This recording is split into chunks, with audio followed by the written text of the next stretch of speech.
করবেন, একটি কাগজের মধ্যে আপনার শত্রুর নাম লিখবেন।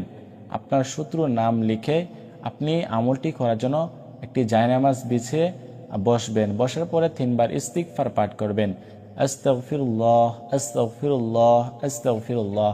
তারপরে আপনি কি করবেন, 3 বার দুরূদ শরীফ পাঠ করবেন, যে দুরূদ শরীফ আমরা নামাজের মধ্যে পড়ে থাকি। হ্যাঁ, অনেকে হয়তো এই দুরূদ শরীফ পারেন না, তারা শুধুমাত্র সাল্লাল্লাহু আলাইহি ওয়াসাল্লাম 7 বার পাঠ করে নেবেন।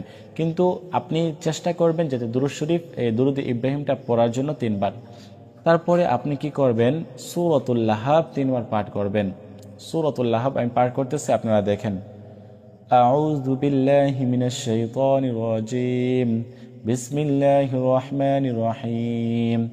তাব্বাত ইয়াদা আবি লাহাবিন ওয়া তাব, ما أغنى عنه ماله وما كسب سيصلى نارا ذات لهب وامرأته حمالة الحطب في جيدها حبل من مسد।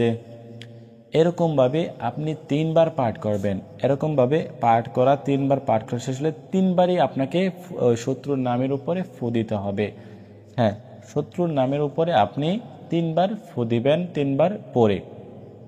তারপরে সূরাতুল লাহাব পাঠ করে এভাবে ফু দিবেন এবং শেষে আপনি 3 বার দুরূদ শরীফ পাঠ করে নেবেন। পাঠ করে নিয়ে আপনি 2 হাতের মধ্যে এরকমভাবে ফু দিয়ে আপনার শরীরটা এভাবে মেসেজ করে দিবেন। তো এরকমভাবে আমলটি করবেন, ইনশাআল্লাহ